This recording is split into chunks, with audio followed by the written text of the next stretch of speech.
A partir dessa terça-feira, um ciclone extratropical vai se formar e romper o bloqueio atmosférico que está atuando há semanas no Brasil Central. Essa umidade pode trazer um alívio às áreas muito secas. Vamos ver onde podemos esperar essa chuva que demorou para chegar com Arthur Miller. Tem também alerta de temporal para o sul, Arthur, bem-vindo. Tem sim, Priscila, obrigado, uma boa tarde para você que nos acompanha aqui no Mercado de Companhia. Tem informação de ciclone extratropical deixando o estado do Rio Grande do Sul sob alerta de temporais durante o dia de hoje e também amanhã. Como a gente vai ver no telão, aqui nas imagens de satélite, ele já está se organizando para se formar aqui na altura do Uruguai e, consequentemente, ele vai formar uma frente fria que vai romper aí esse bloqueio no Brasil Central. Enquanto isso, nuvens carregadas também na faixa norte do país. Porém, o alerta hoje é principalmente para o Rio Grande do Sul, então todas as áreas aqui em amarelo e vermelho podendo estar aí sob risco de queda de granizo e também de rajadas de vento mais intensas, passando aí de 50 e 70 km por hora.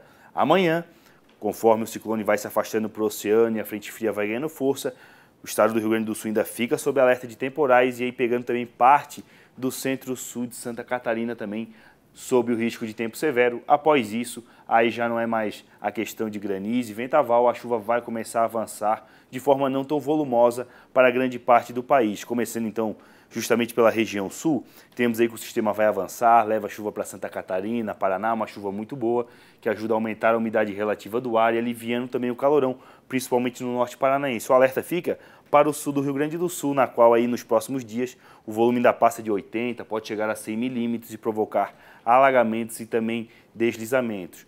O sistema, a partir aí de sexta-feira, começa a trazer chuva para o estado de São Paulo e é uma chuva que no início ainda da próxima semana deve chegar em áreas do interior, migrando também para Minas Gerais, mas a gente precisa ver como é que vai ser o desenvolvimento do sistema, mas independente disso, se chegar essa chuva lá no norte de Minas, é uma chuva de 5 a 10 milímetros que ajuda pelo menos a aliviar a questão da umidade relativa muito baixa. O mesmo vale para o centro-oeste, mas ao menos aí no final de semana tem chuva chegando também no centro-sul de Mato Grosso do Sul, na qual lá o acumulado pode ser até maior, 40 milímetros, o que contribui principalmente para a recuperação das pastagens.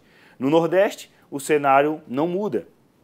A parte ainda que muda é na faixa leste, na qual a chuva ainda diminui na região, ou seja, semana quente e seca, máximas aí batendo na casa de 37 graus, e o mesmo vale para a região norte. Chuva muito mal distribuída, mas ainda ajuda a manter a boa umidade do solo, e a notícia boa é que no Acre, volumes aí na casa de 40, 30 milímetros nos próximos dias, contribuem principalmente para uma reposição hídrica no solo, mas é uma chuva que não chega no Tocantins nem em Rondônia, Priscila.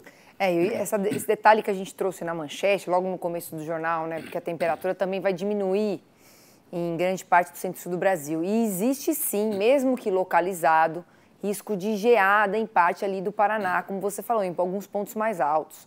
Agora, no Sudeste tem esse risco também para as áreas de café ou não?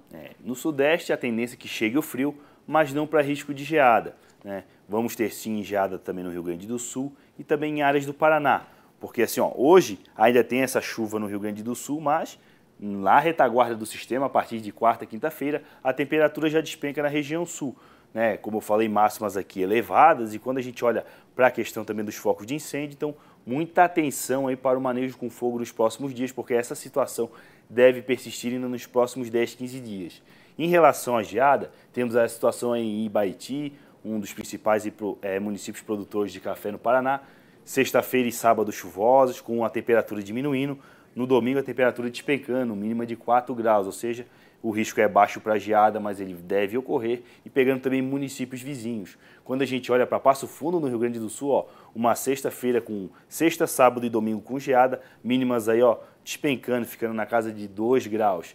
E quando a gente pensa também na região sudeste, o frio chega, mas sem risco de geada, sem risco de geada para as áreas de café concentradas principalmente no norte, áreas de divisa com Minas Gerais, mas no sul de São Paulo, em Assis, uma sexta-feira chuvosa, com sábado com a temperatura caindo para 6 e no domingo 4 graus, risco de geada também.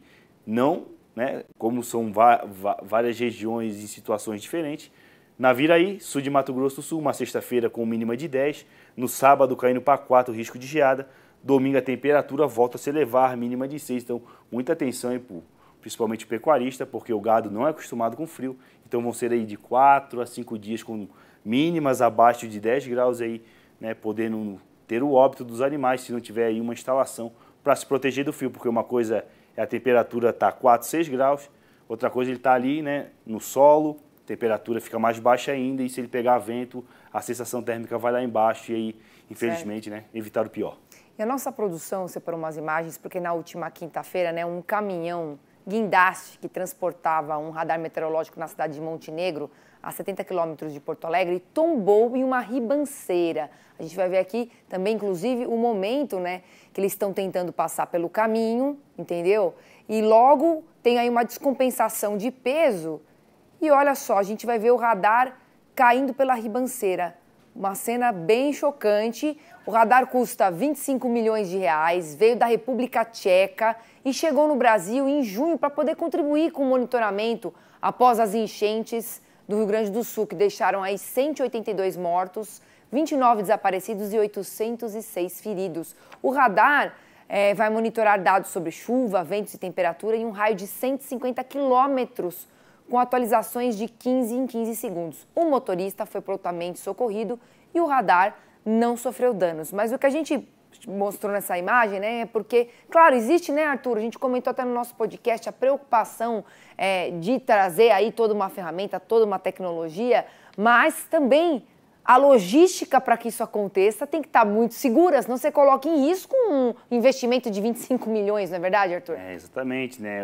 A tecnologia que envolve a meteorologia ela é muito cara, porque envolve satélite, envolve radares. Então, né, o pessoal tem que ter mais cuidado, né, quando lida com essa situação.